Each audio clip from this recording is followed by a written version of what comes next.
come here to stop our fear, or even the scar for nuclear war in some forgotten year. Teach me how your light ships run. Harmonic disc, please take me with. Let's fly through the sun. Take me there, take me with you tonight. Take me there, take me with you tonight.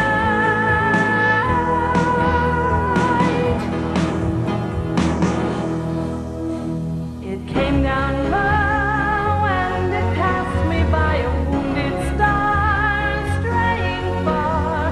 Look out, you're too close, get over the mountain high, way up you go. Take me there, take me with you tonight. Take me there, take me with you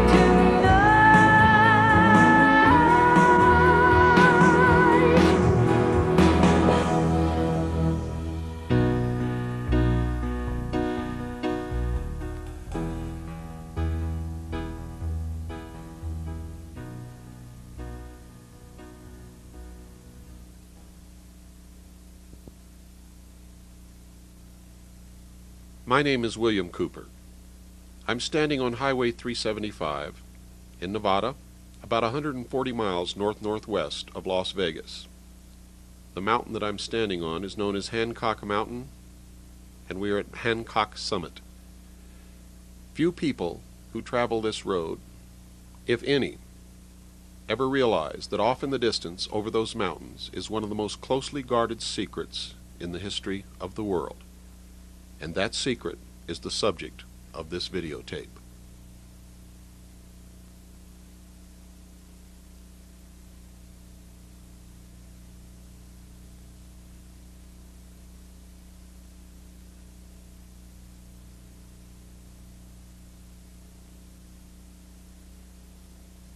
We are standing now in the Tikaboo Valley at the foot of Hancock Summit.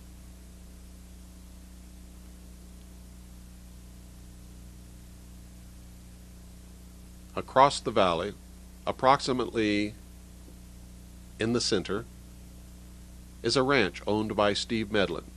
This is a cattle ranch, but it is also one of the first lines of security for a super secret test site known as Area 51.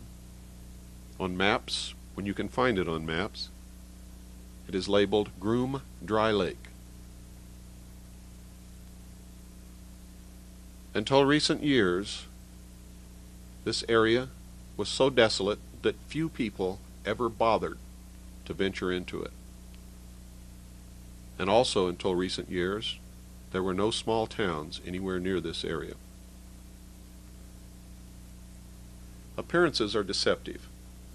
This film was made in January. In the daytime it's chilly, usually requires that you wear some kind of a light jacket and sometimes a heavy jacket. But at nighttime, temperatures drop well below freezing. During the 2-week period that we filmed this documentary, we were only able to really use our cameras on 2 nights, because on all of the other nights, our equipment froze up and was literally useless. If you should venture into this area in the wintertime, make sure you bring plenty of warm clothing and emergency equipment should you break down at night. There is nothing out here except cactus, Joshua trees, tumbleweeds, snakes, lizards, a few birds, cattle scattered everywhere. No one is ever able to come into the Tikaboo Valley, or in fact anywhere near the test site from any direction, without being detected and monitored for the entire time that they are in the area.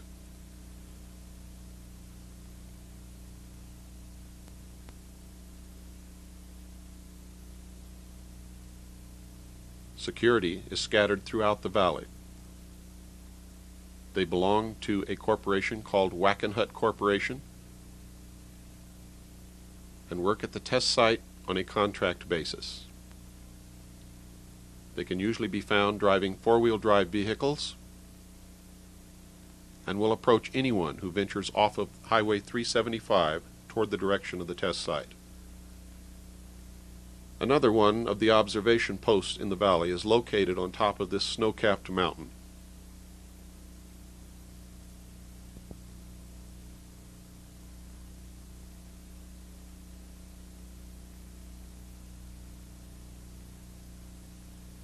If you look carefully, at the very highest peak, you can see the observation tower.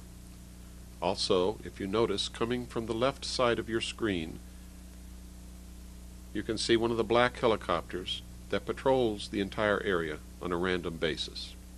From this observation point at the top of the mountain, they can see everything and everyone for a radius of 80 miles.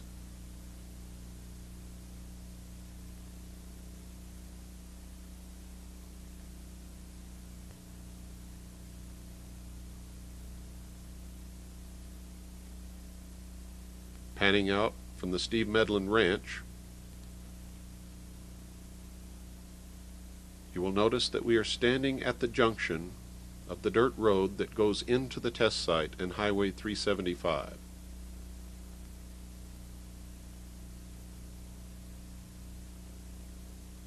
This road actually approaches the test site from the north, and the actual test site is about 45 degrees to the left of the road and over the mountains. Most of Nevada can be classified as open range. Open range, for those of you who have never heard the term before, means that there are few, if any, fences, and cattle roam freely. You must be extremely careful when driving at night and during the daytime, because cattle can frequently be found standing directly in the center of the highway. This is the area known as the 29.5 mile marker, although there is no actual 29.5 mile marker. But this is approximately halfway between the 30 mile marker and the 29 mile marker.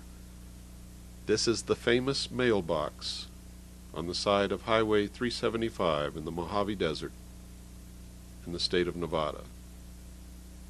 From this point, tens of thousands of people have watched strange craft fly in the sky over Area 51.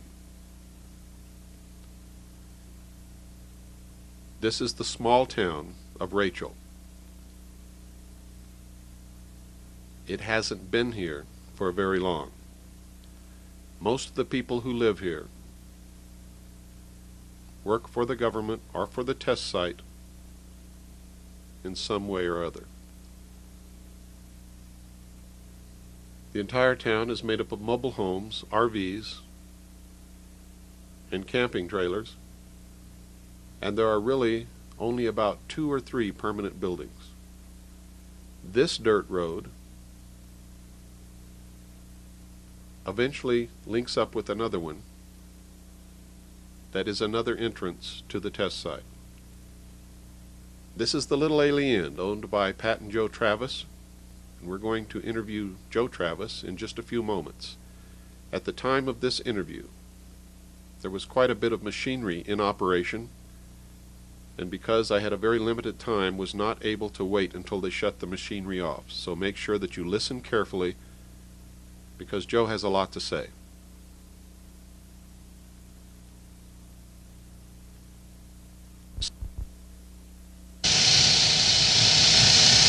We've been here going on 4 years, be 4 years in August, and it's been an experience. All the beautiful people we've met, things that we have learned about UFOs and such. It's been a fantastic experience. Something that a lot of people don't get to experience.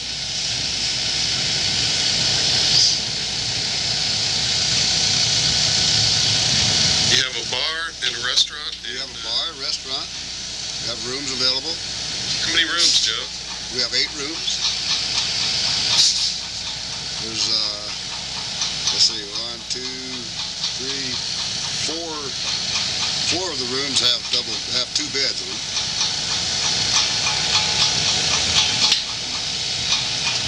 Have you ever seen any UFOs yourself?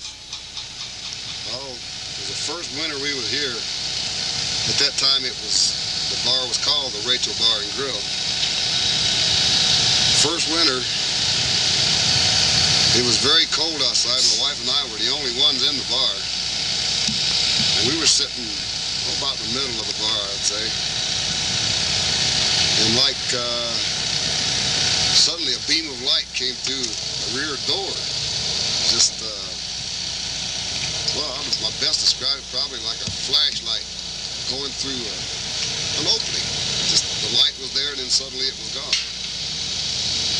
So my wife and I looked at each other and I said, did you see what I think I saw? She said, yes, I did.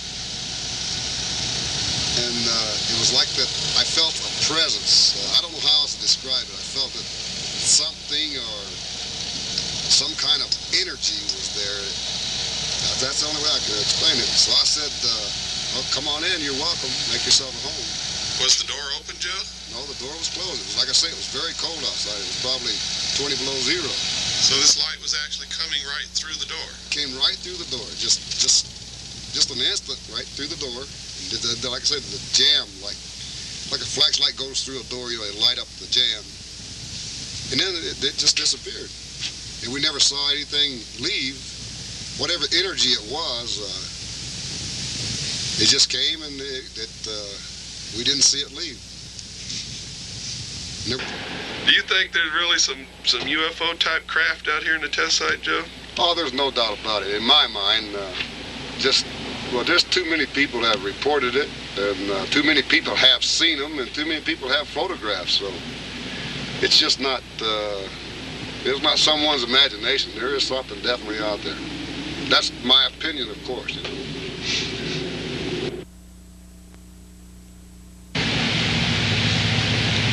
Okay, it's really nice to have you back again, Bill, and be able to visit with you again. We, as you know, and maybe our friends out there don't, we've been here for 3.5 years. It's almost 4 years. It's a little place out in, well, we kind of call it the hub. Everything goes on around us, at least 100 miles around. And we have a little bar and a little restaurant and a little motel. When we took this place over 3.5 years ago, it was a lot smaller than it is now, and it was kind of a big struggle for us. We did a lot of remodeling, we've done a lot of menu changes, and taken over a failed business and make it succeed with a lot of people's help. The local people just like you that come to see us and see what everything's all about up here. It was a few months after we were open when a man came in here late one night and told us that he had heard about our little place on the radio. Well, needless to say, there was no way this man could have heard about us on the radio. We're out in the middle of nowhere. We're just way too small and financially not strong enough at all to pay for any radio time. What's this man want? That's what we said that night. As it ended up, we talked a little bit. Sure enough, it wasn't very long before Billy Goodman called us on the radio, and we found out it was a fact. He had been talking about our little place. And the fun, the good people, the good food, we just have a good time up here. And the UFO activity that had been going on around our area. And we have since then kind of become an information exchange center. The people that come here are just from every realm of life. We have had people here from every place in the United States and around the world. We have a lot of tourists that come here traveling back and forth. We have a lot of people that are searching information on UFOs and things that Joe and I have seen or not seen, or other people that have seen these things. It was a while back, probably 2 years. It was either in January or late December or January. 2 years ago. And up here where we are in Rachel, it gets very cold. And that particular time it was well below zeros. Joe and I were alone that night sitting in the bar. It was about 8 o'clock at night. I'm going to say between 8 and 9 because neither one of us are really sure. And through the middle of our back door came a beam of light. Now when it's well below zero, and it was probably 25 below, those doors are solidly shut, and it's a steel-clad door. We looked at each other and said, "Did you see what I think I saw?" And we both agreed exactly what had happened, that something or some form had come into our place. Well, we had occasionally told, just out in the general, if they wanted to come and visit, that would be great. We would love to have a being. And that's what we felt that it was. We both felt a presence of something. We never saw a shape or a form of any kind. But we just told whatever it was to make itself at home. If it could come through the steel door, it could certainly open a can of beer or a soda pop or go fix a sandwich. So we just sat and went back to what we were doing. I hear a rumble off in the distance. What is that, Joe? Those are airplanes. The fighter range is just over there a ways. They're having an exercise right now, training exercise. We get an air show just practically every day. We can see the dog fights and watch them drop their magnesium flares. It's just an experience living here. As a matter of fact, I came from Michigan in 1979 to Las Vegas. And I always tell everyone, if you wear out a pair of shoes in Nevada, well, you'll always live in Nevada. You'll always be back. You might leave, but you'll come back. I think a lot of people scoff and laugh and ridicule people that are interested in UFOs. And I think before anyone forms an opinion, one way or the other, that they should take the time to do a little research on their own. Do a little reading, because there is just a mountain of information that's available if anyone is interested enough to inquire. That's a sonic boom. They break the sound barrier, and they shake us pretty good here sometimes. I noticed that the other day. There was about 3 right in a row, and it sounded like all these trailers were going to come crashing down. Sometimes you really think they are. Rachel impresses me as the kind of little town that if you had a bunch of these trucks pull up and hook up to these trailers, it could literally disappear overnight. Well, I suppose that could happen, but it couldn't happen without the people's permission, I assure you. I have seen lights in the distance where they're not supposed to be, and he said the test site is just right here. And I've seen lights. No airplanes are allowed to fly over there, not even the military. And I have seen lights over there that I can't account for. What have you seen those lights do? Do they just hover? Do they move? What do they do? Well, they're just, the ones that I have seen are just there, and they're in a great distance. And I'm inside the restaurant bar, well, just all the time. So I don't really have a lot of time to look. But there has been like stars that we have noticed. They'll be there one night and they won't be there for a week, and then they'll be back again in all directions, and they'll move from place to place. My wife saw, my wife was telling this one lady about the stars that we see that move, and she was skeptical, But they spent the night in our motel, and we had closed up, and we were on the way to our room, and my wife walked to the end of the people that she was talking to were getting some stuff out of a U-Haul truck. So the wife said hi, and we started chatting, and the wife walked over to the end of the building and said, "Here, I can't remember the lady's name. So here's the star." She was talking to the other lady, said, "There's that star I was telling you about that moves." So the lady walked over and looked, and just like someone turned on a light bulb, it disappeared. She said, "Oh my God, it vanished." And that's what happened. It just it was there, and then it wasn't. Did you believe in UFOs before you came up here, Joe? Well, I've always felt that I've kept an open mind about it, because anyone that can have the knowledge that there are trillions of stars in our galaxy alone, and each star is a sun. Well, I mean, that's mind-boggling. And if you think about that as our solar system is a star, our sun, well, it would be naive, even conceited, to think that our planet is the only one of all these solar systems that support an Earth-type planet. Thank you, Joe. You're welcome. Last summer, there was quite a little difference. There was an object in the sky that Joe and I had watched quite a few nights when we went home, and it would change, and yet it would still be the same object. It would change positions, directions.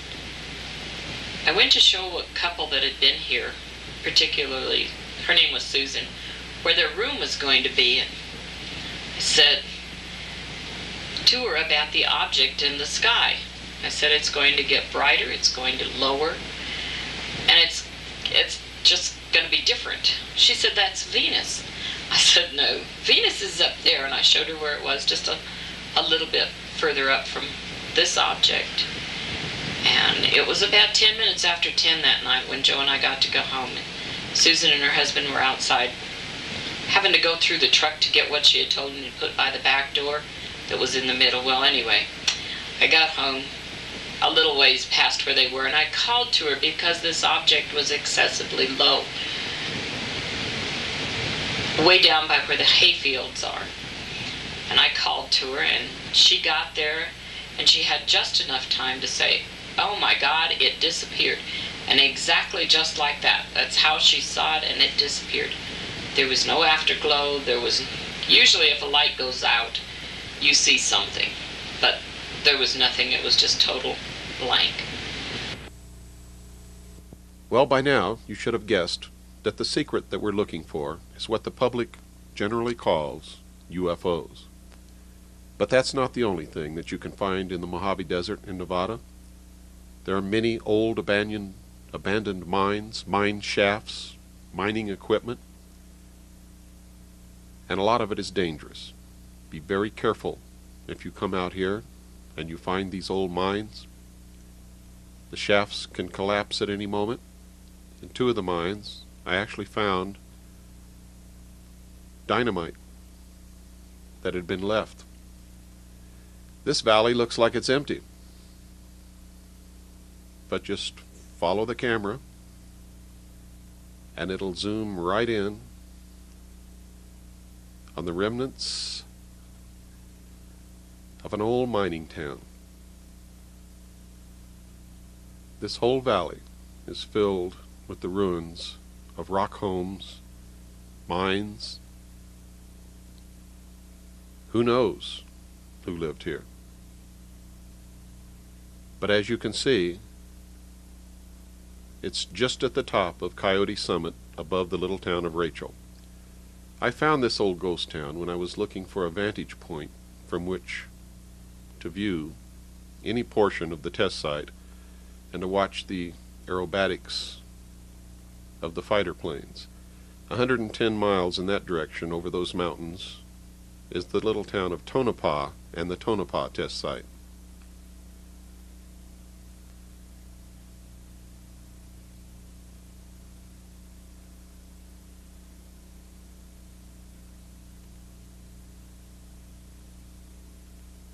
I found the ruins of this old mining town so interesting that I almost forgot my original purpose, but I'll show you just some of what I found. Most of the rock walls that made up the dwellings that these men and women lived in were very rough, very primitive. Maybe at one time they looked really nice, but you sure can't tell that now. Behind this house was an old grave mound.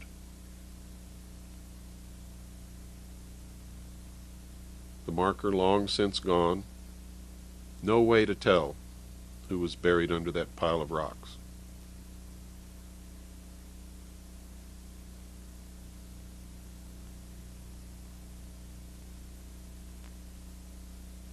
It's January, as you learned earlier, and there's still snow on the ground, and it's very cold.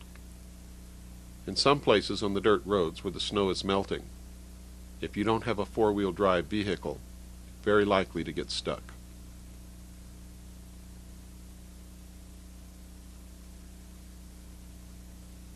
This is the only building in this little valley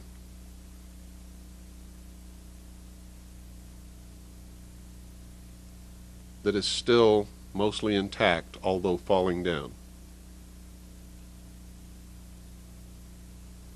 This was the best rock wall.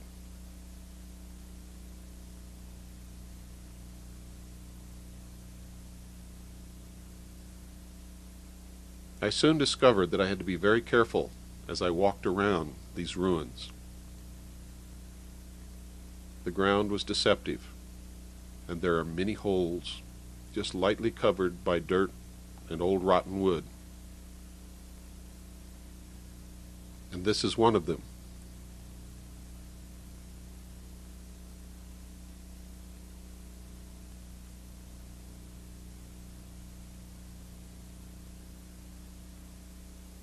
This, in fact, was someone's dugout home. The remains of an old wooden couch and a cardboard box are all that's left.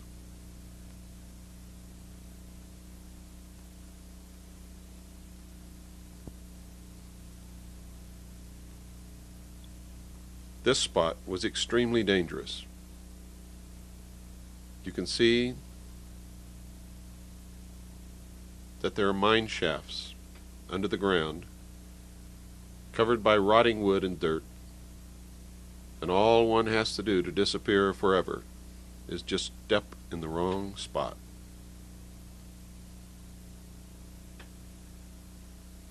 Looking back across the valley, it was very hard to leave without walking across and exploring this old building, but realizing the dangers that lie just below the ground, the many tunnels and shafts that these men dug during the years that they looked for whatever they were looking for, kept me from doing it. From this side, we are on the exact opposite side of the mountain where the observation post is, and from this side you can see it much better.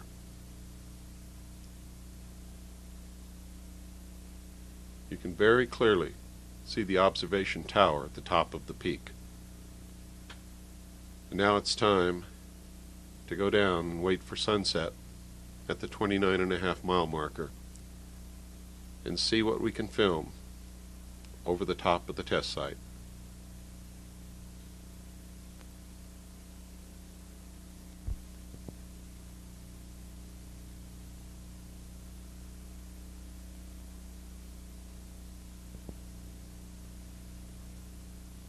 We're standing at the area known as the 29.5-mile marker by the mailbox on the side of the highway 375 in Nevada. Nobody knew about this spot until I revealed its existence on the Billy Goodman Happening KVEG radio show in 1989. Many of the listeners called in and urged Billy to put together a field trip so that they could come out and see if what I had told them was the truth or not. Since then, literally, tens of thousands of people have come out and stood at this spot and watched these strange craft that belong to the United States government fly in the sky over the test site.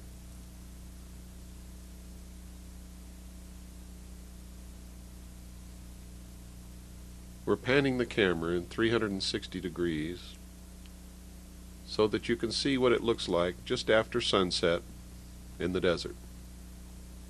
There is nothing and no one anywhere near on this cold January night. Most of what you're going to see that we filmed during this 2-week period was shot from this location, and some of it was filmed from a spot right on the boundary of the test site, as close as we could possibly get. The tape over the mailbox covers holes that somebody put there with a firearm of some type.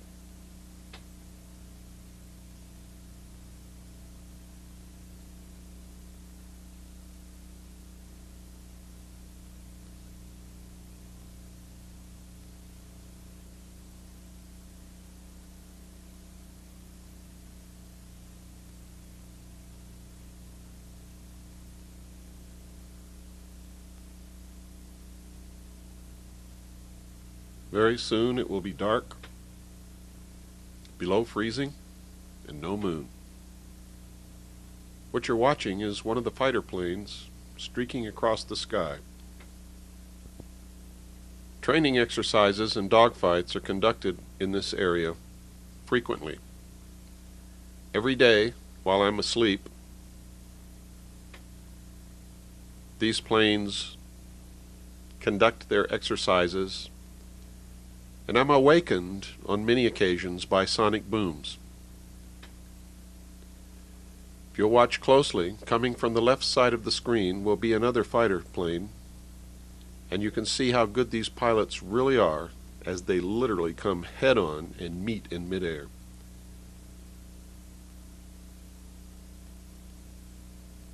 That's too close for my comfort. Because I slept all day on most days during the 2-week period that this documentary was filmed, this was the only example of some of the exercises in the air that we were able to film ourselves. But on many other occasions in my trips to this area, I have seen the stealth fighter, the stealth bomber. This is the stealth bomber. This is the stealth fighter. What you're seeing are official Air Force film clips. This is the SR-71 Blackbird, which was recently retired.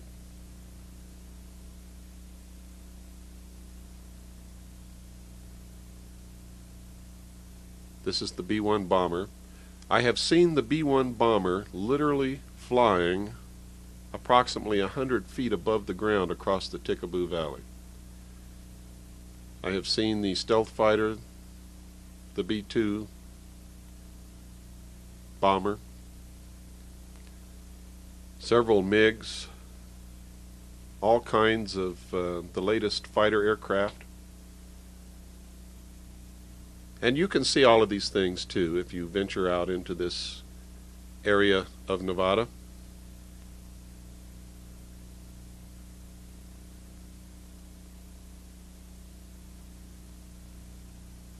Most people don't realize that the stealth fighter was flying in the late 70s, and there was an operational tactical fighter wing made up of stealth fighters by the year 1983. The inhabitants of the Mojave Desert in this area knew about these aircraft many years before the general public even had the slightest hint that they existed.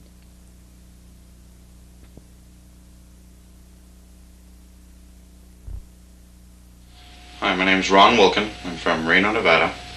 I worked in a casino as a bartender. I came down this way. I was introduced to Bill Cooper's material from a friend of mine, and we had some videotapes that we had looked at and became curious, and decided that during my trip to Arkansas, I'd come down this way and invited a friend along. Got the directions from one of Bill's videos, so I went and bought a World Atlas, which showed exactly where Groom Lake was, along with all of the highways. And When did you arrive? Monday, I believe it was the 27th. Okay, and got here that evening. We went and got our rooms, and then we came back, and then shortly after we saw a spacecraft of a spotting scope. It's a 1,000mm spotting scope. And set it up and got a good sighting of a spacecraft. A mailbox that's known as the 29.5 mile marker. Who else was there? A friend of mine, Mike Podesta, and Bill Cooper. Can you describe exactly what time it was and what the weather was like? It was a clear sky. It was about 6 o'clock in the evening. It was a real clear, kind of cool. 30 degrees maybe or so. It got a little unpleasant toward the end of the evening, but about 6 o'clock was the first sighting. Was it dark? It was pretty dark, but that made it easier to see. So there wasn't any haze or anything like that. Can you tell us exactly what it was you saw? What did it describe? What it looked like? Okay, what it looked like from what I could see was a circular object. At least from what I could see, it was circular. There was circular lights, almost moving in a circular motion. Through the scope the first time I had a smaller lens and I could see that it was moving in a very strange direction, so I changed lenses and got a much bigger lens, which gave me a real good view. And I could see that the object was flying sideways. It would hover, it would go upside down more than once, it would reverse directions, go upside down in the opposite direction, so it did all kinds of things that I'd never seen before. What kind of lights? Did the craft itself have lights on it, or did it glow? Not on the top part of the surface. It seemed like it was the underneath that did the glowing. The circular lights were really obvious. It was kind of like they were on the edge of the bottom of the aircraft. Mm-hmm. Very unusual, and it was very easy to see even from a distance with a naked eye. But when you view through a scope, you get a real clear shot. Did you see any other activity around the area? Any other aircraft or helicopters or anything that you could recognize and compare with what you saw? Oh yeah, there was some helicopters, and you could see, because usually helicopters have like a red light on top and a white light on the bottom, and it flies more or less in a straight line at times. And while this spacecraft was flying, there was some helicopters that were nearby, and then there was security kind of below the area where it was flying. Later on toward the evening, there was some jets and things like that. They were doing some testing, so you got a chance to kind of compare, versus an airplane, a jet, a helicopter, anything else. This was completely different.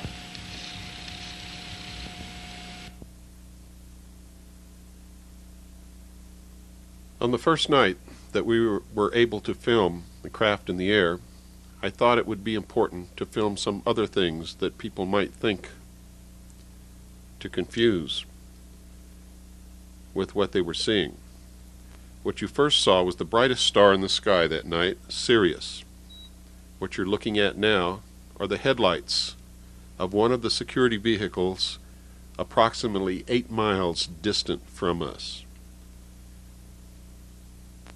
You can see the top of the mountain range in the background.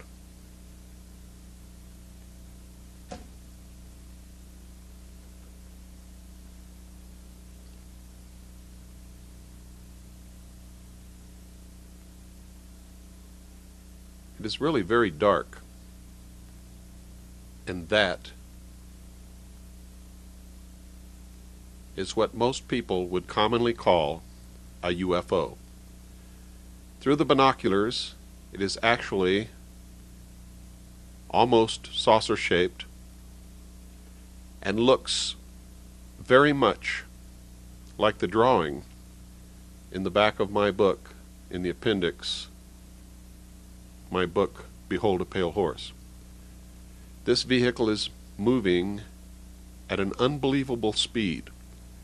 It is 20 miles away from us, and the entire craft glows. Now, let me make that very clear to you. The entire craft glows and pulsates with light. What you're looking at is not an airplane. It is not a rocket. It is not a balloon.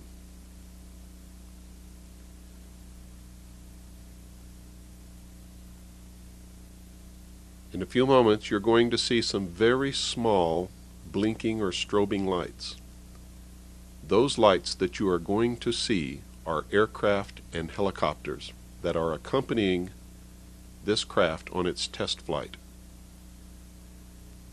This is a very mild test flight. It is not performing the maneuvers that we have seen it perform in the past. However, on another night, we captured this craft performing maneuvers which, according to the laws of physics, cannot be done. And if they could be done, according to the laws of physics as we know them, no human being could live inside a craft performing those maneuvers unless the laws of physics as we know them are wrong. What you are looking at is what people all around the world have been reporting since the late 40s as unidentified flying objects. In my research, I have found that Germany actually developed these craft during World War II. Notice just to the right of the craft, you can see helicopters and airplanes, one of them approaching the craft. That large flash that you saw in the background below the mountains was an explosion of some kind that went off in the distance. Remember, this is a military test site. They practice bombing runs. They do all kinds of things out here. They even detonate atomic bombs.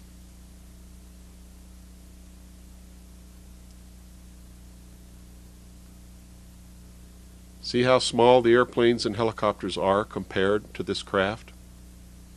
Remember, we're 20 miles away, filming this craft in the air.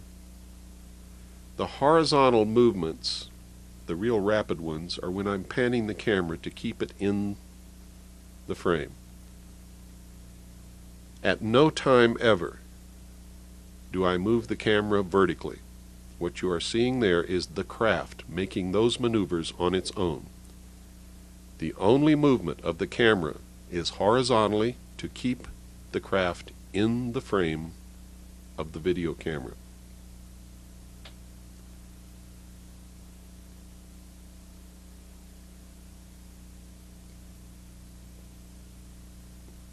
Now, the craft did not disappear just then. There you can see it.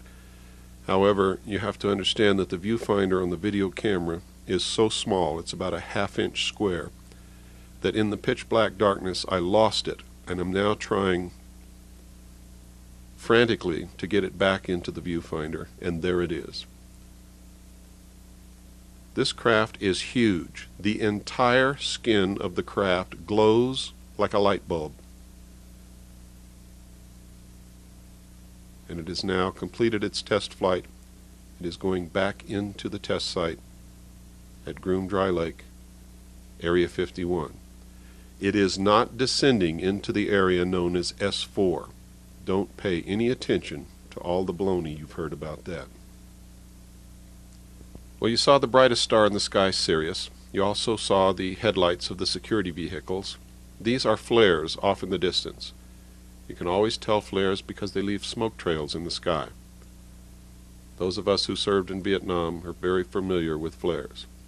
The small strobing white lights that you see diving down toward the flares are aircraft making practice bomb runs approximately 20 miles from our location.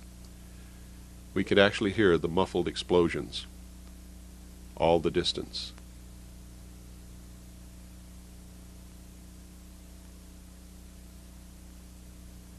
You can see now another plane coming in to make his run. My name is Mike Podesta. I'm from Reno, Nevada, 28 years old, former member of the U.S. Freestyle Ski Team. We just came up to Rachel, Nevada, or Area 51, to check out some things that we could see.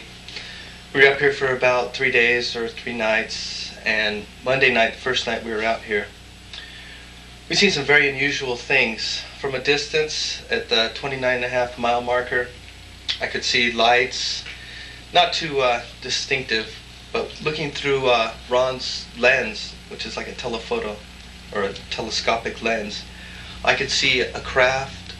It was very unusual, and I was really surprised to see it. When I looked at it, it started to do like donut-shaped circles. And then it started to glow really bright, and it started on a trajectory with all these other lights. I assumed they were helicopters or planes around it. Our cameras froze up. It was very interesting. It was very cold. And the sighting lasted about 3 minutes. And about 1 minute after the first craft was moving, another one popped up. And we could see that they were very different. Not like an aircraft where it has landing lights. This whole thing was lit up. I've never seen anything like it except for Bill Cooper's video, which shows something very weird. And I would advise anybody, if you're very interested, to come up and check this out. I took 4 days off of work, my own money. I'm a concerned citizen.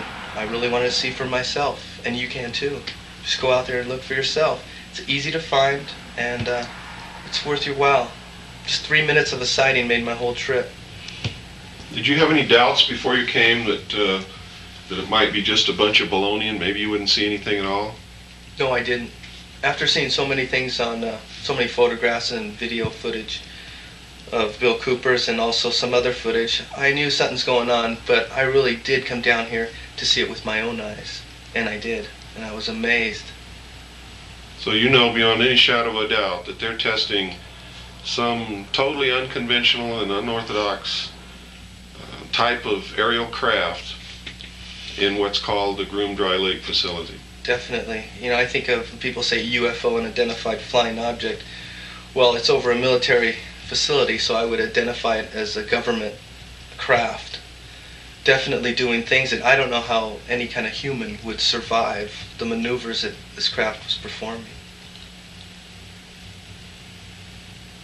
After Monday night, what did you do Tuesday? Tuesday we went hiking around 4:30, trying to get a better look. It got dark, we came back. There was a sheriff out there. He was kind of harassing us a little bit, not necessarily myself, but Bill Cooper. And we didn't see much Tuesday night. Wednesday night we went up there, we went in about 11 miles closer, and there was security watching us for about 8 hours.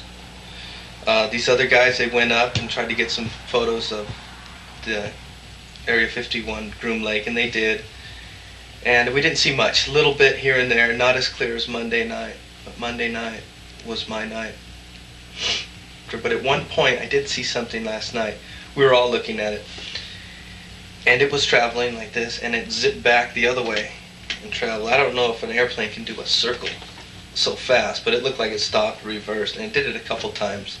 We've seen some helicopters, low-flying helicopters, very interesting. We're watching this helicopter flying very low, and it goes just behind a little mountain, and it just seemed to disappear. We didn't know if it landed or we never seen it again. And that wasn't very far from us, was it? That was about 2 miles from us, I'd say. It's not only cold in the desert, but it's very lonely. I usually take my shortwave radio and listen to Radio Free America whenever it's possible. What you're seeing off in the distance are flares. These are not the UFO-type craft. These are not the saucer or disc-shaped craft that people call UFOs. These are flares. Again, if you look closely, you can see the smoke trail above the flares. Remember, you've seen the brightest star in the sky, you've seen headlights, you've seen flares. Later in this video, you'll see the brightest planet, in fact the only planet we could find in the sky on these dark nights that we were there, moonless, freezing cold, the planet Jupiter.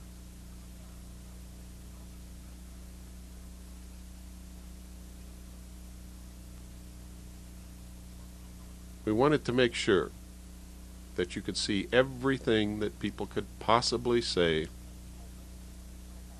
was being confused with this craft that we're filming.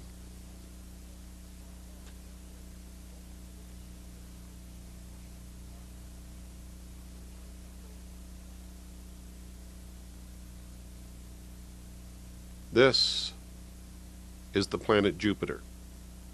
If you look very closely, you can see 2 of the moons. We were able to see the moons very clearly.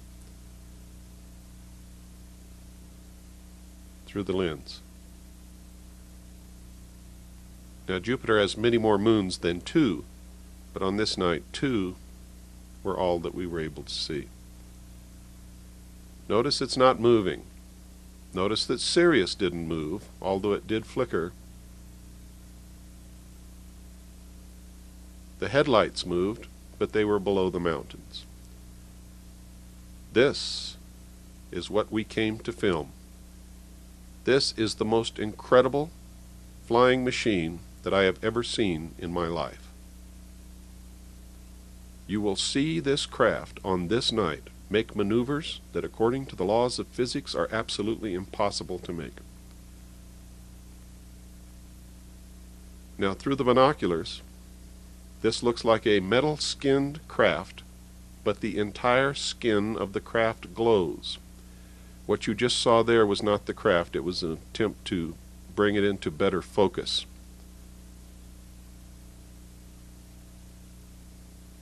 When you see extremely rapid horizontal movements like that, it is us moving the camera to keep it in the frame. We never move the camera vertically. Never. You just saw the craft do something that we've witnessed on many occasions. It literally disappears from the sky. Through the binoculars, you can see absolutely nothing there. It doesn't turn out lights. It doesn't stop glowing. It disappears. If what we've observed on other trips and on this night is what we think we're observing, then these craft are actually time machines. You see it just come back. It just materializes out of nowhere. And there it's gone again. This is uncut, unedited film. It is rolling exactly as we shot it. Now that's us moving to keep the craft in the frame. Remember, we never move the camera vertically.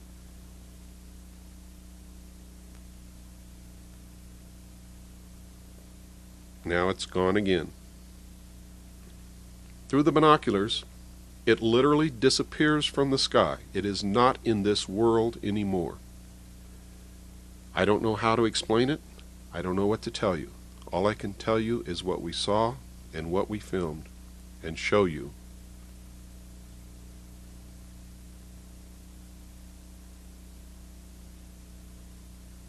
These maneuvers by these craft have been reported by people all over the world, from every walk of life, from every station,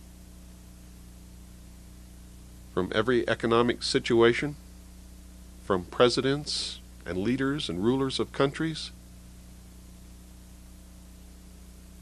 to chief executive officers of large corporations, to military personnel, officers and enlisted, to the man on the street, to homeless,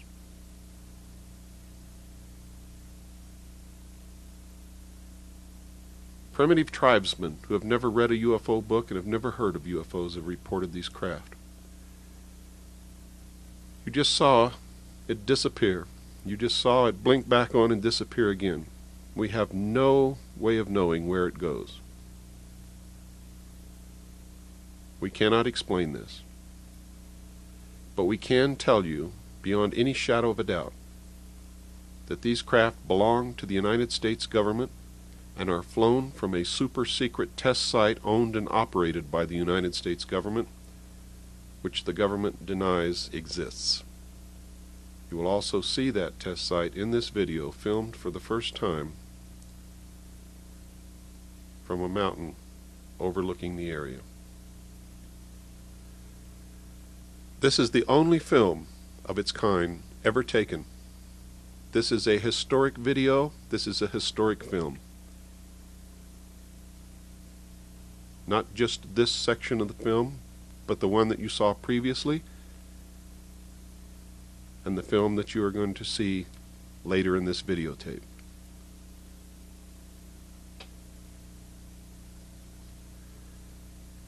Now, if Germany developed this technology during World War II, and they've been secretly working on it ever since, why is it kept so secret from the public when we know by our research that the United States government Great Britain, Canada, and the Soviet Union all possess this technology. Did it come, as many people say, from an extraterrestrial source? I can't answer that question. Those are the donut-shaped movements that was explained to you by one of the people that I took along with me. The 4 people that you see in this videotape had never seen a UFO before in their life, and that's why I brought them with me, so that you could hear from their own mouth what they saw. Now let me venture a question to you. What better way to unite all humanity in a one-world government than if we were attacked by some other species from some other planet?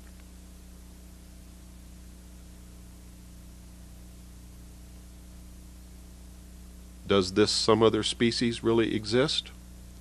Or is this technology being used to make us believe that they exist in order to break down the sovereignty of nations and bring all of the people of the world together under one world government? That's a lot to think about, and I'm not going to take it any farther than that. At least, not in this video.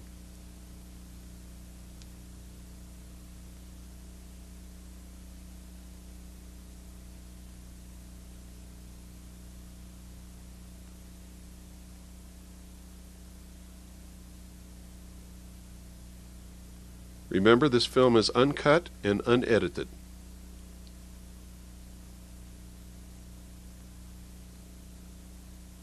And this is the longest test flight that I have ever witnessed this craft perform.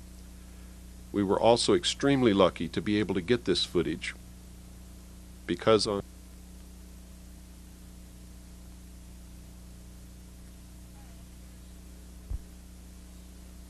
Me and my husband were invited by Bill Cooper to come up and to view the Area 51 Groom Lake test site.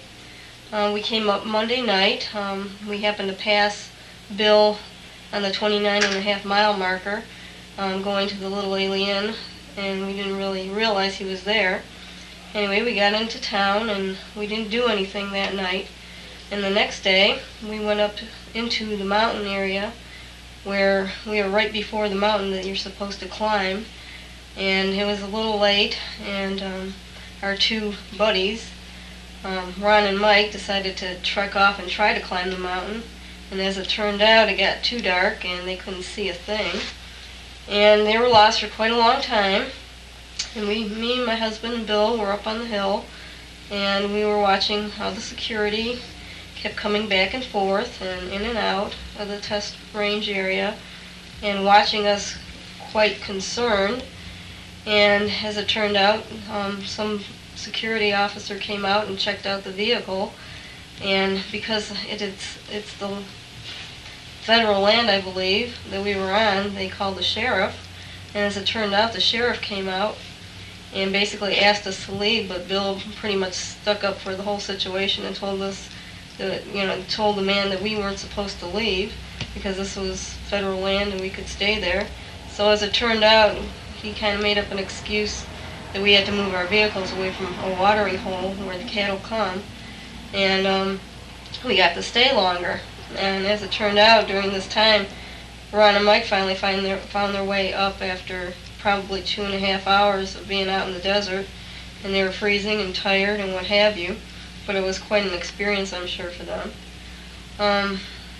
The only thing that I could say that we really seen, besides the security and all the interest they had in us, was some sort of illuminated vehicle, whatever it was, coming up over the mountain range that kind of like went straight up, right over the mountains, and then stayed there for about a minute and then went down again. It was interesting, but we're not sure exactly what it was, but it was very, very illuminated. It didn't look like the helicopters or the planes that we had been seeing flying all night. After a while, you get to know that things such as what helicopters look like and what planes look like, then this was quite a bit different. Now yesterday, which was Wednesday, we went up in the early afternoon and decided we were going to climb the mountain. We drove our Bronco almost to the base of the mountain and went up and walked all the way up to the peak that we were supposed to go to. And what we saw was quite enlightening. We could see a good portion of the whole test site, which was a dry lake bed, very, very flat, with all kinds of different buildings, hangars, airplanes. In fact, when we looked down with our binoculars, we could see planes clearly in view, large planes. We seen a plane come out of there. We seen a helicopter flying around. And the only thing that kind of worried me about the helicopter is it started to fly around in the vicinity of where Bill was and where we were, and we were getting a little paranoid that they were going to come up and basically check out what we were doing, as it seemed that all the security knew that we were there. There were probably 5 to 6 vehicles during the time we were there, going back and forth on the road and slowing down, and binoculars out and what have you. So we were really concerned that they might have some problem with us being up there. Safe.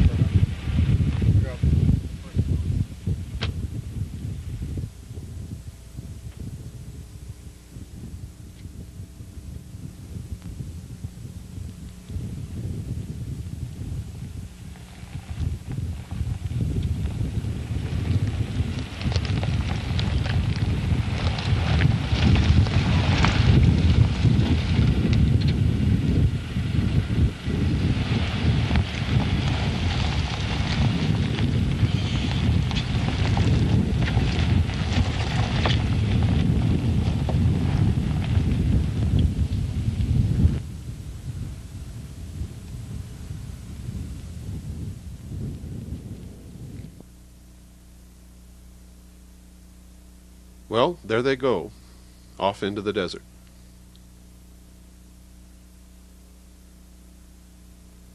While Mike Podesta and I stayed on the hill, Ron, Karen, and Earl took the Blazer and followed a little rutted trail for as far as they could, and then made their own trail, blazed a trail if you will, to the base of a mountain, which we already knew was on the BLM, or public land.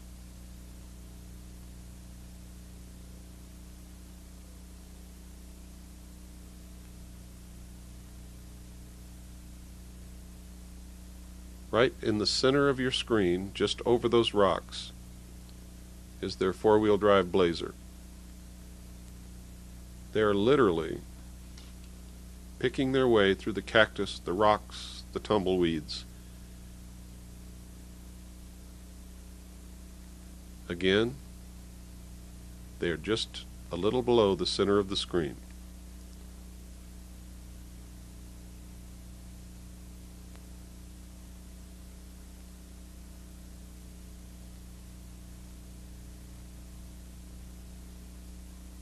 I do not recommend that anyone who watches this videotape do what we have done.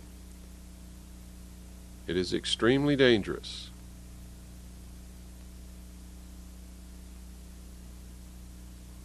You can see where we're at. We are literally almost on the boundary of the test site.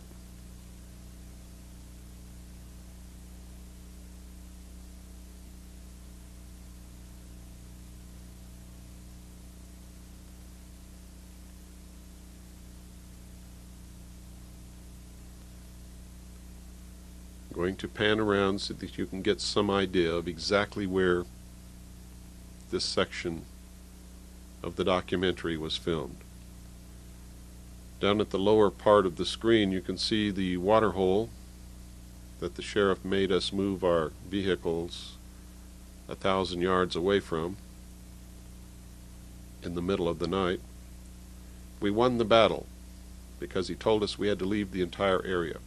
You see the road that's going up to the base of the mountain in the distance? That's the dirt road, and where it meets the mountain is Highway 375.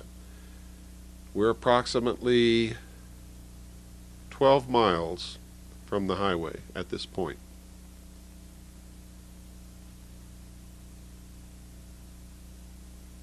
Again, you can see that there is nothing and no one anywhere around except right over those mountains that you're looking at.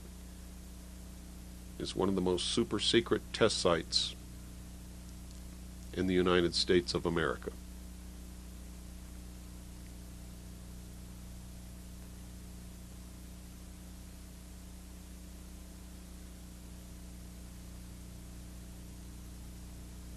There you can see them approximately in the center of the screen, beginning their climb up the mountain.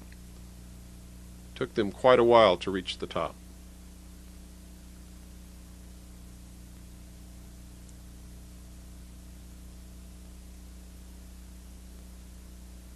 Again, they're about in the center of the screen.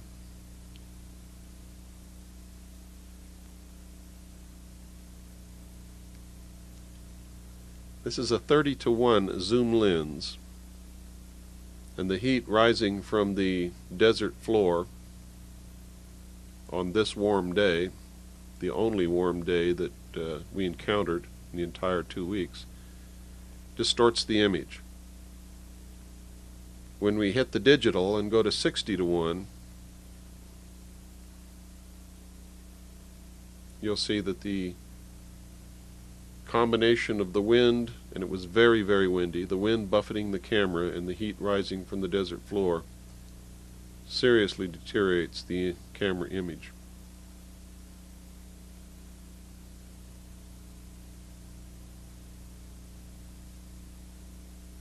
We had a very steady wind on this entire day, and it was almost impossible to keep the camera still even on a very heavy, sturdy professional tripod.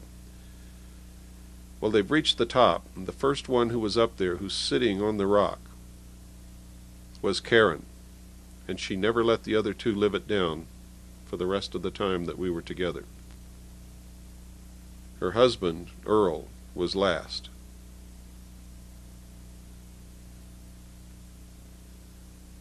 I don't envy him at all.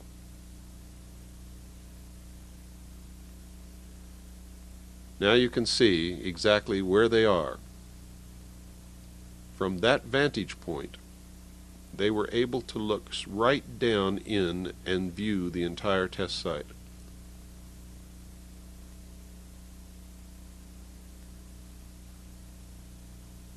That's quite a long ways from my position on top of a small hill next to the dirt road that leads into the test site.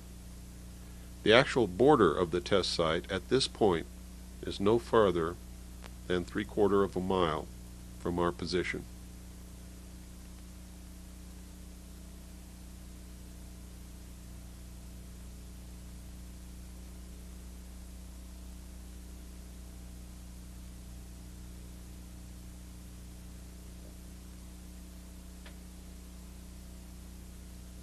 While they were up there, and while I was filming them, the black helicopter came out flying very low.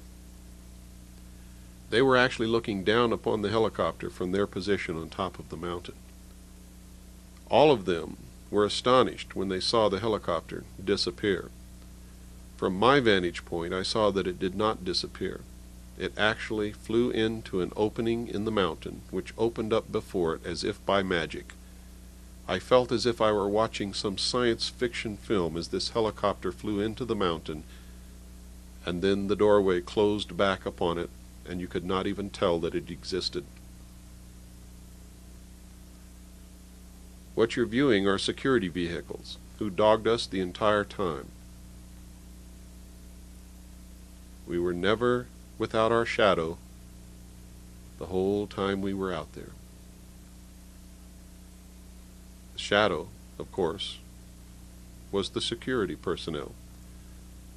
These men work for Wackenhut Corporation. They're under contract to the test site. Most of them are ex-FBI, ex-law enforcement, or ex-intelligence operatives from the many branches of the intelligence community. They are all big in stature, menacing. They wear no identifying marks, patches, or insignia whatsoever, and will refuse to identify themselves when asked.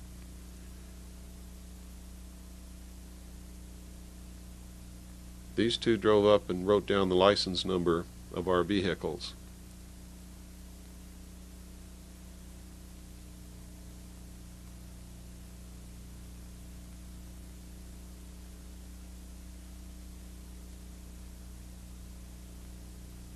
If you do anything wrong, the slightest thing, park your vehicle on a county road,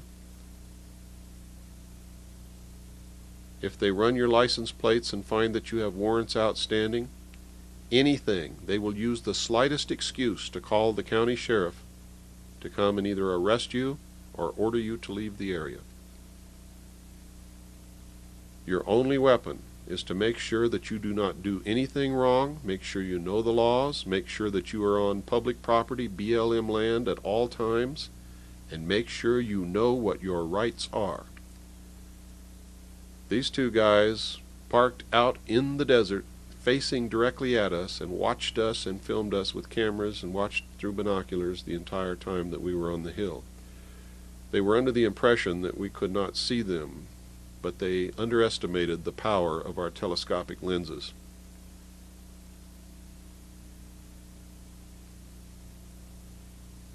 That will give you some idea of the security.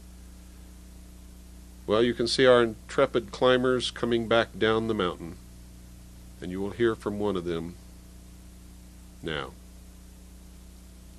And we were getting a little paranoid that they were going to come up and basically check out what we were doing, as it seemed that all the security knew that we were there. There were probably 5 to 6 vehicles during the time we were there, going back and forth on the road and slowing down, and binoculars out and what have you. So we were really concerned that they might have some problem with us being up there. As it turned out, the helicopter just flew around for a couple of minutes, and then I don't know where it went, but it just disappeared. And I don't know where it went because it didn't go behind any mountains. The mountains were too low. So I'm not too sure what happened to the helicopter. But it was an unusual experience to watch it. And we were very high, and we were way above it, so something happened to it, but don't ask me what. Anyway, we got quite a bit of, I took some shots with my camera, and Ron took shots with his camera. And I think the only thing we regret was we didn't have the proper equipment and possibly like sleeping bags and things like that, because I think we definitely would have stayed up there all night long, and I think we would have came out with some really good footage if we did. The thing is, it's a very high peak, and you have to basically dress for the occasion and take enough sleeping bags and food and what have you to keep your energy up. I definitely would recommend anybody who knows anything about this to come out and see what's going on, because I don't think you'll be disappointed if you spend 2 to 3 days here. I mean, just the fact that they are so concerned that you're out there is enough reason for me to believe that something goofy is really going on. I have no doubt in my mind that, they are flying some kind of very, very sophisticated craft. So, I'll be out here again probably in the next couple of months just to get some better footage with maybe a better camera or video recorder, and I'm going to try my best to get what I can. Well, that there definitely is something strange going out there with the government, and I think that if you have any interest in seeing any kind of flying saucer type vehicle, that this is probably the best place to come. If you stay a few days, you can probably see something. And just don't worry too much about the security. As long as you're on the right piece of property, I guess you're going to be all right. I think they try to intimidate you a lot, but it doesn't really bother me. I think just being out there in the desert and seeing all these unusual things is enough to make me feel that, well, I should take the time and do it and not worry about, what they think. I will be out again, so until next time. On one of the last nights of my stay, exactly on the boundary of the test site, I watched this craft come up and fly directly over my head. The camera was on a tripod and captured this film footage as I watched. I was so surprised by the actions of this craft, which made no noise whatsoever, that I couldn't even think to pick up the camera and turn it around and follow it across the Tickaboo Valley.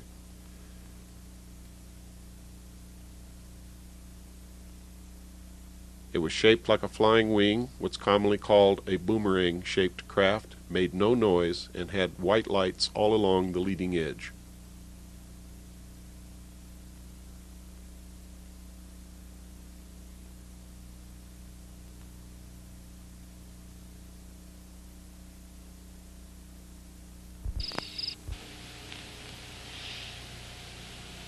Hi, my name is Earl Shepard.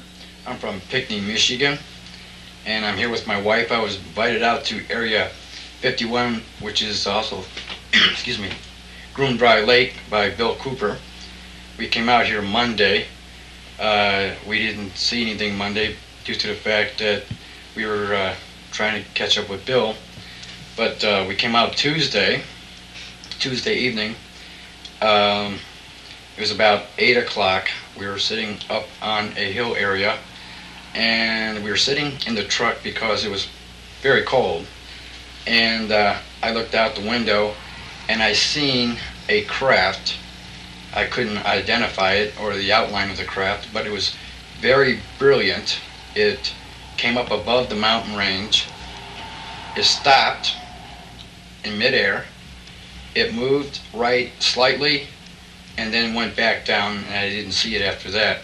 But I was pretty excited because I don't know of any craft that can actually glow like that. I can understand lights, but these weren't normal lights. I used a 7x50 power binocular to look at this craft. Like I said, I couldn't see the outline, but it was very brilliant, like a ball. And that was Tuesday night. It was pretty exciting. Also, Tuesday night we were intimidated by security and also the county sheriff, which asked us to leave the mountain area in which we were trying to view unidentified craft or government craft, if you will. That intimidation and harassment lasted 30-40 minutes, in which case the sheriff asked us to politely move our cars 1,000 feet away from a watering hole, which is, I guess, is mandated by the county or something because we're too close and cows can't drink. But that was an interesting evening. We went Wednesday, Mike, Ron, Bill, myself, and my wife. Wednesday night, we seen something in the air.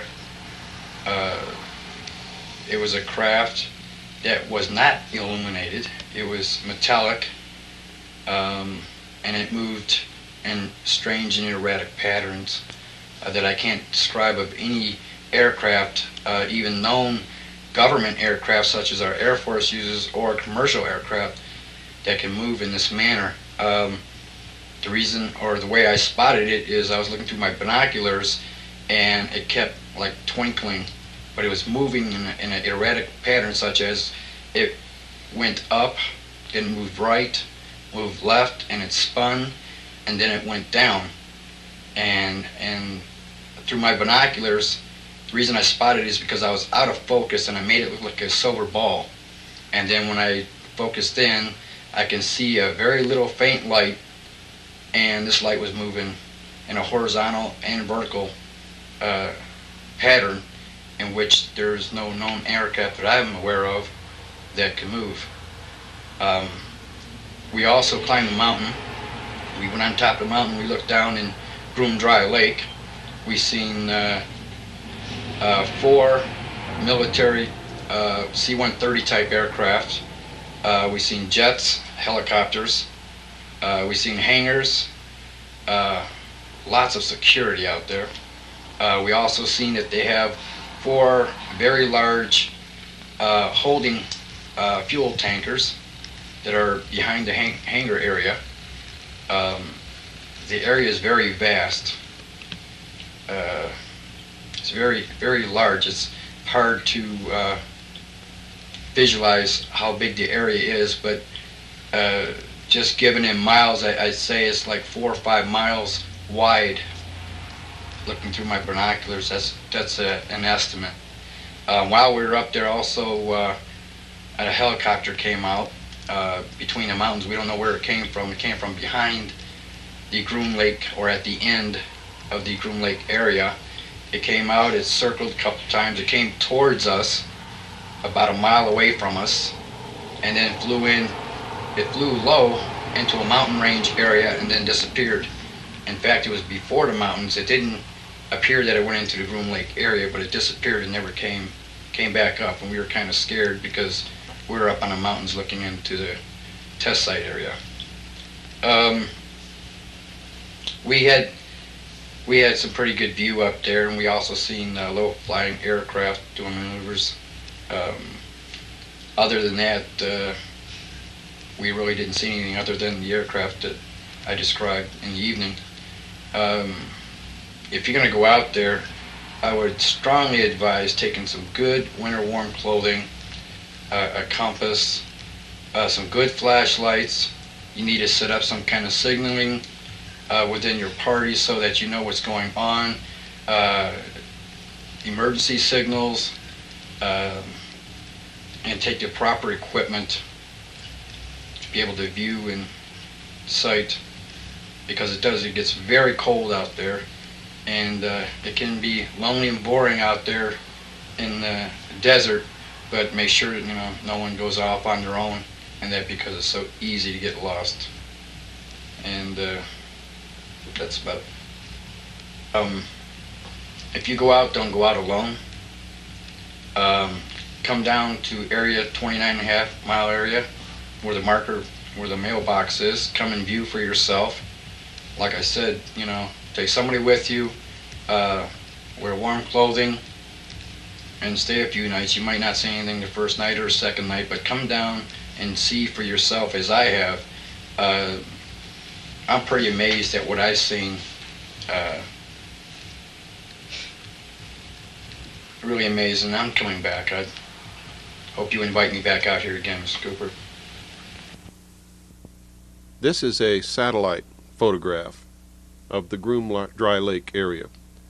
The arrow is pointing to the runway, which is over 35,000 feet in length. You can see the facilities on the upper left quadrant of the screen. This is another historic piece of video footage. The first footage ever taken of the actual installation inside Groom Dry Lake from the top of the mountain, which you saw climbed earlier in this videotape. Here you're seeing an airplane land at the site. This is not one of the saucer-shaped craft. What you're looking at are the landing lights. You can see it very clearly through binoculars. The actual craft that we're talking about, the UFO saucer-shaped type craft, the entire thing glows. The entire flying machine glows like a light bulb. Now it's landed on the runway and it's taxiing up to the facilities. The Army, Navy, and Air Force, and the Marines, and the United States government have denied the existence of this test site for years. However, there have been many slips and leaks. These are two of the expedition that produced this film. The actual video footage was shot by Mr. Charles Wren of Millennium Productions in Los Angeles.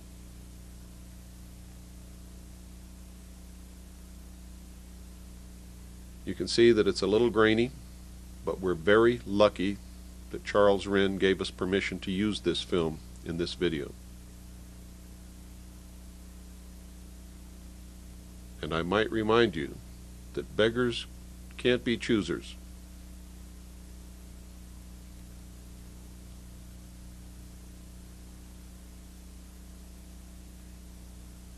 It's almost sunrise and there's enough light to see the installations. very difficult to focus a camera in a very, very small viewfinder in the dim light.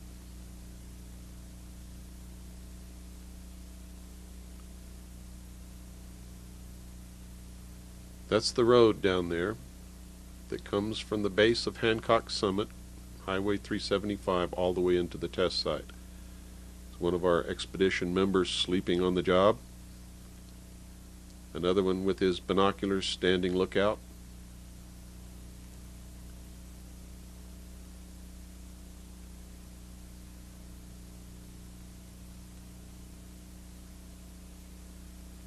They were hoping to get some footage of the craft in flight from the top of the mountain on this night,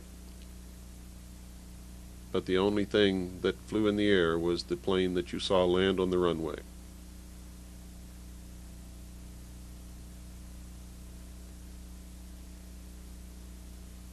It's hard to make so many trips out here to the test site without falling in love with the desert.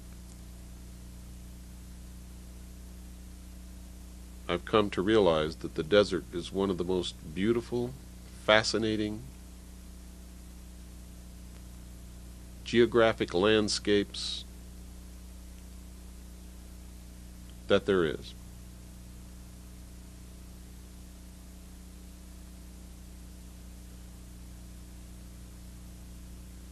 There you can clearly see the dry lake bed. You can see the runway going across the center of it from left to right. And you can see the hangars and the buildings and facilities. This videotape proves once and for all that when the Air Force, the Navy, the Marines, and the Army, and the government deny the existence of this super secret test site and claim that there's nothing there but dry lake bed, that in fact is a lie.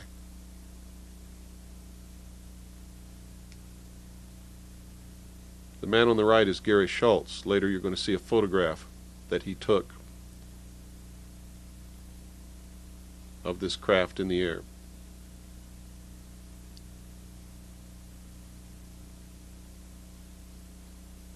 We're quite a pair, Gary and I. He has one arm and I have one leg.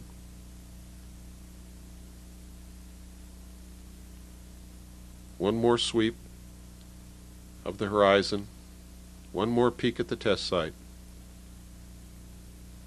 You can clearly see the dirt road that goes into the test site down below the mountain. And off in the distance, the hangars, the facilities, the runway. From the top of the mountain with binoculars or with a telescope, you can see everything quite clearly.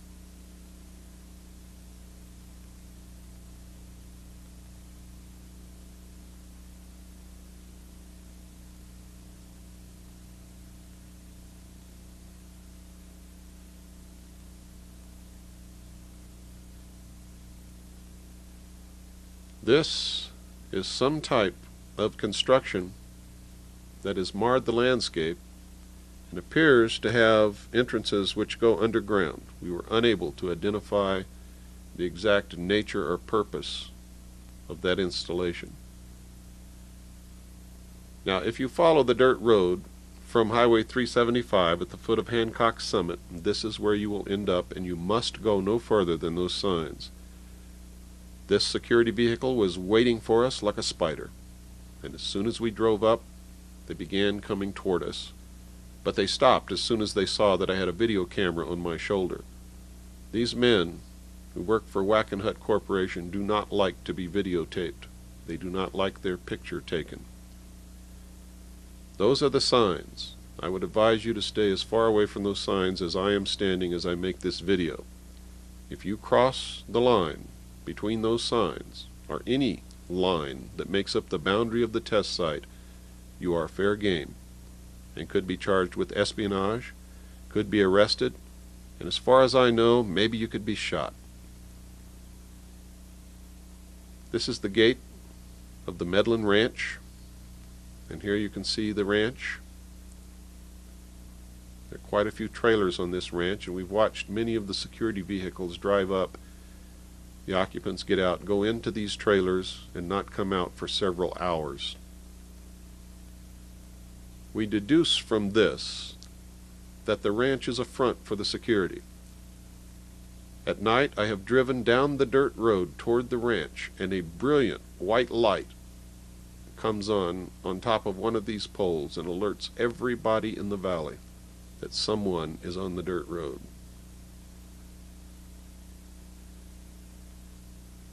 As I said in the beginning of this film, you cannot come anywhere near this test site without coming under the surveillance of someone for the entire time that you are here. This is the bus that takes workers to and from the test site, and contrary to what you may have heard and what some hysterical storytellers have said, you can clearly see that the bus windows are not blacked out. These men who work in this test site and the women who work in the test site know exactly where they work, and there is no need to black out the bus windows. Also, while you're out here, be careful, because all of these vehicles drive very fast down these dirt roads. And that's one of the reasons why, so the dust cloud doesn't catch up with them. Many people have asked me, after they saw Project Redlight, the first film, if we had photographed any of these craft in the daytime. Well, here's your answer. I can't tell you what it is. I can't tell you what it's doing. I can't tell you how it's making that trail in the sky. All I can tell you is that it is brilliantly lit, just like the craft that flies at night. It is huge. It's approximately 20 miles away. This particular craft is moving very slowly, however.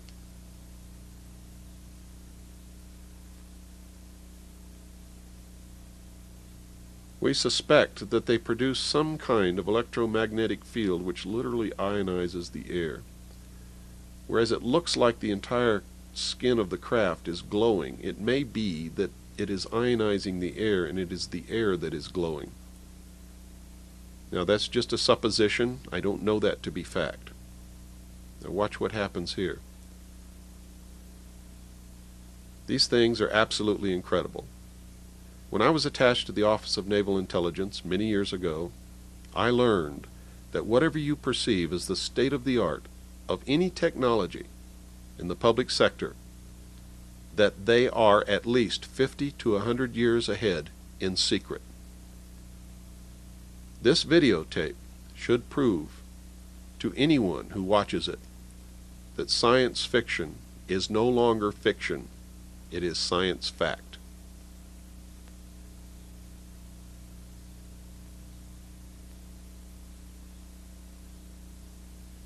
If this technology were available to the public sector, your guess would be as good as mine. This is one of the black helicopters that dogged us while we were making these video films.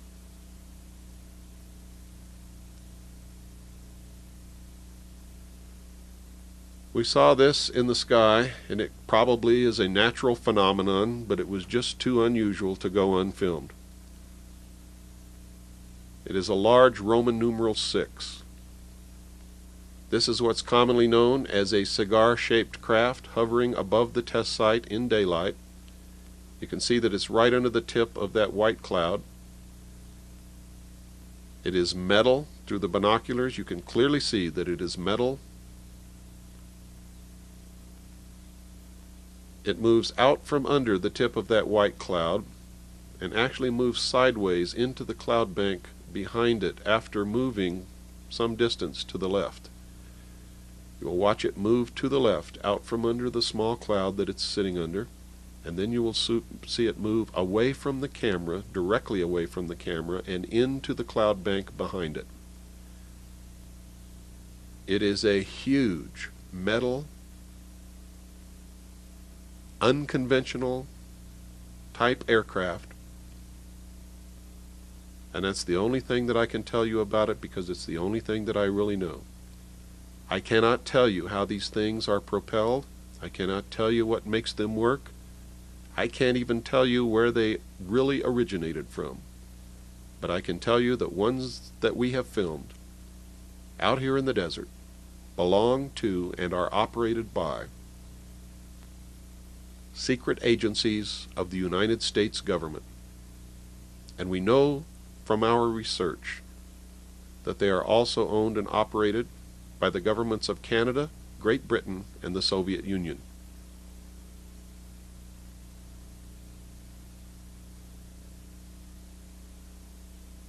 What better way to unite all humanity in a one-world government than if we were attacked by some other species from some other planet? I advise you to think very seriously about that statement. This is a photograph that I took of the craft flying over the test site. It's a black and white photograph. It was taken with a zoom telescopic lens at a great distance of black and white film and blown up. This is the photograph that Gary Schultz took of the same object approximately a year before I took my photograph. They are exactly the same craft. This is a drawing of the craft that you just saw in this video and on those two photographs. This drawing was made by a man who works in the secret agencies of the United States government and was able to view this craft in a hangar at Norton Air Force Base.